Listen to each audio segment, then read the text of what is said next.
Yes, now we are going for the determination of viscosity coefficient of a liquid using Oswald viscometer, right? So this is what is the experiment name. So in this, what we are going to determine is, we are going to determine the viscosity coefficient of a given liquid. You will be provided with a liquid. It will be a unknown liquid. You will not know what is the liquid which has been given to you. It will be any type of, it will be the organic liquid which will be given to you. So you have to find out you have to determine the viscosity coefficient of that liquid, right? So first we will see what is viscosity. The definition for the viscosity, right? So what you call as a viscosity? Viscosity is nothing but it is the internal friction. It is the internal friction force that has been exerted by the liquids. Okay, so the force which has been exerted, that is called as a viscosity. We are going to consider it in terms of the liquids here, right? Next we will go for, here we are not going to find the viscosity. What we are going to find is viscosity coefficient. Now we are going for what is the viscosity coefficient. So what is a viscosity coefficient means, one, see, consider if a liquid is flowing, right? A liquid has many layers, okay, one after the another, a layer has been present, right? If you are going to apply a tangential force which has been required to maintain a unit velocity gradient, okay, between the two successive layers, that is called as the viscosity coefficient, right? So here what is that we are going to find? It is the viscosity coefficient. So this is what is the theory. So this what I told as a theory, that is a tangential force which has been applied, which is required to maintain the unit velocity gradient. Okay, so how to determine, how to find the viscosity coefficient is, it is already derived and we have got a formula. It was derived by Poiseuille. Okay, the person who was derived as Poiseuille, he has given the formula to determine the viscosity coefficient, right? So what is the formula for the viscosity coefficient is, so this eta is nothing but it is the viscosity coefficient, which is equal to pi, this is rho is nothing but this is the pressure what we are going to see, then R to the power of 4 T divided by 8 VL. So this is the formula to find out the viscosity coefficient, right? Here it is a general term what we have discussed here. Now we need to see how we are going to determine for our liquid. Which liquid? We have been provided with the organic liquid, right? How to determine for organic liquid, that we have to see. Yes, that we have a experimental setup here, right? The first thing, we need a stop clock. Okay, the second one, we need a water bath to find. Then we have told we are going to determine by Oswald viscometer, right? So this is the one which we are using. This is called as the Oswald viscometer. The name of this apparatus, glass apparatus, is nothing but it is called as the Oswald viscometer. Yes, using this we are going to determine the viscosity coefficient of the organic liquid, right? Yes, so now we are going for some of the things, that is, what are the factors which are going to influence the viscosity coefficient. So the first factor which is going to influence is density. Yes, we all know that density is one of the factor, because how we are going to do this experiment is, we are going to compare the liquids to determine the viscosity coefficient. Okay, so density is one of the important factor which is going to affect the viscosity coefficient of the liquid. Okay, the next factor is temperature. So how the density is related, as the density increases, the viscosity is also get increased. Then we are going for the temperature. Actually temperature is inversely proportional. Yes, for example, if you are going for the temperature related with viscosity, we can take it as we can take the example as coconut oil. You have already known, no, what happens if the temperature increases, what will happen to the viscosity? The viscosity will become decreased. Yes, it is inversely proportional, right? Yes, so then it depends on the polarity nature of the solvents. Okay, so polar solvents or non-polar solvents, that is also is the one factor which is going to influence the viscosity coefficient, right? Yes, now we are coming to our experiment, that is how to determine the viscosity coefficient. So we are going to compare the two liquids. One liquid as a water, which everyone knows it is a a universal solvent. So we are going to compare with the water, and the other one will be our unknown organic solvent that is provided to you,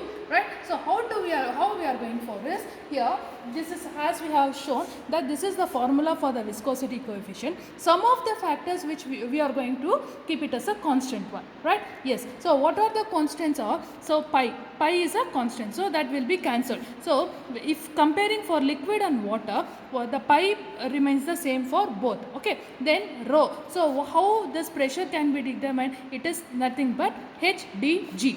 Okay, so the H, the height at which we are going to drop the liquid, will be a constant one for both liquid and water. So it is a constant.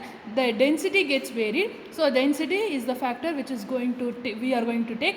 Gravity remains constant as we are going to do this experiment on earth only. So it remains a constant. Okay, then radius. So as we are going to perform the experiment using this viscometer for both liquid and water, so the radius will also become constant. So this is also will not come. This T, whatever is mentioned in this, so this T is nothing but T is time flow. What is this? This T is time flow. Okay, so the T we need to consider. Next 8 as usual is a constant. V, if we are going to take the same volume for both water and the liquid, so the volume will also be constant.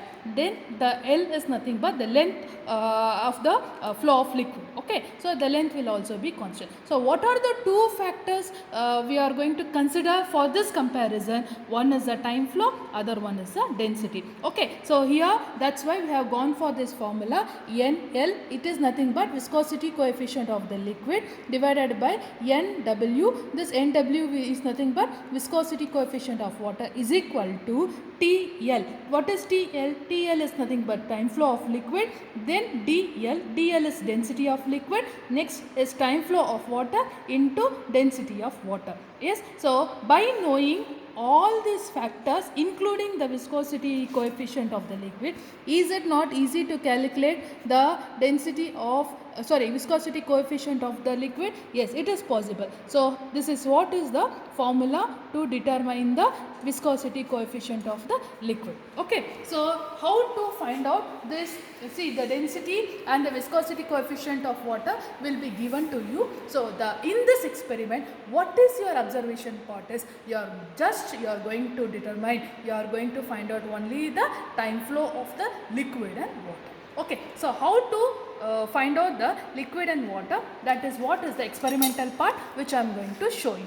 Okay, so this is what is the stop clock. So the procedure of stop clock is, this is what you have to do is, this is on and off part. Okay, then this is the reset. This green button is the reset. So if you are going to switch on, so you can see the time is running. Okay, then the time at the particular time, if you want to just switch off, just do it like this, then you can reset. If you are going to press the green button, so it will get reset to 0.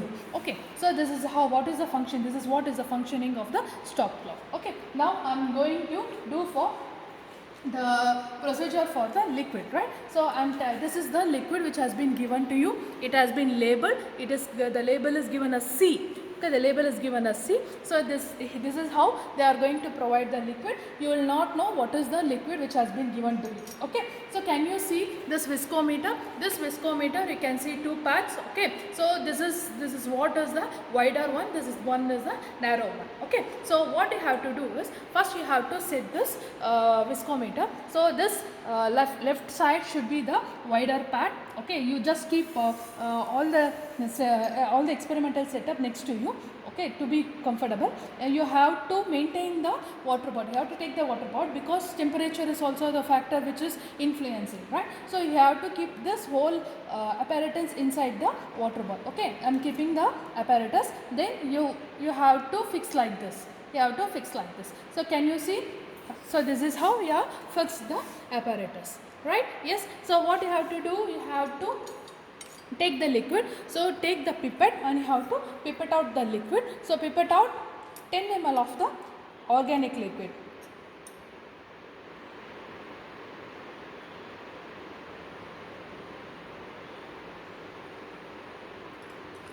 Okay, this 10 ml of the organic liquid has to be dropped inside like this. Okay, so the wider limb part will consist of the organic liquid which has been dropped inside, right?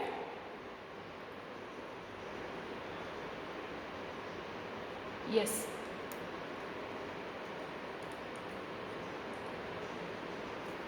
After this, what you have to do is you have to find the time flow. So how we are going to find the time flow? See, you can see 2 marks here. This is what is the lower mark and this is what is the upper mark. Okay, you have to make the solution to reach till here. Okay, so you should note down the time flow of the liquid from this upper mark to lower mark. This is what is your experimental procedure. So how to do that is you have to insert a rubber cock, okay, and you have to make the solution to come to this narrow tube. Can you see the solution is coming? Can you see it?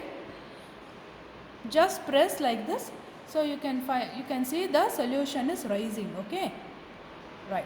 Yes, it has raised, okay. Wait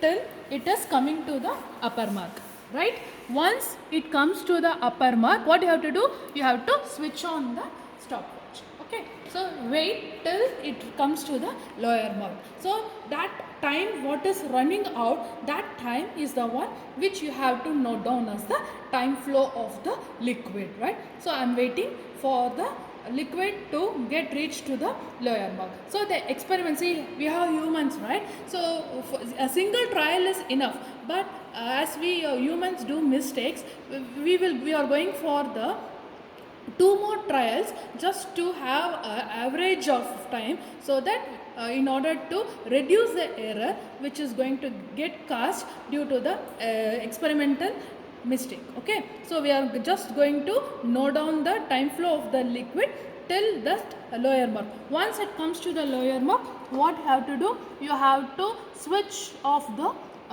stop clock, okay. It's coming, just wait for it, yes. So I am switched off. So what is the thing which I am noting down is 60.3. 60.3 is nothing but it is the time flow of the liquid from upper mark to lower mark. So this is the first procedure, okay. Then what I have to do? I have to go for the next trial. So next trial is same way. You should not discard the trial liquid after the first trial. With the same liquid only, again you have to, what you have to do? Again you have to make the liquid to reach till the upper mark. Then you have to note down the time flow. Okay. So once you have completed this, see the upper mark has come. So what I have to do? So you have to reset and have to switch for the, and the time flow will continue. Okay.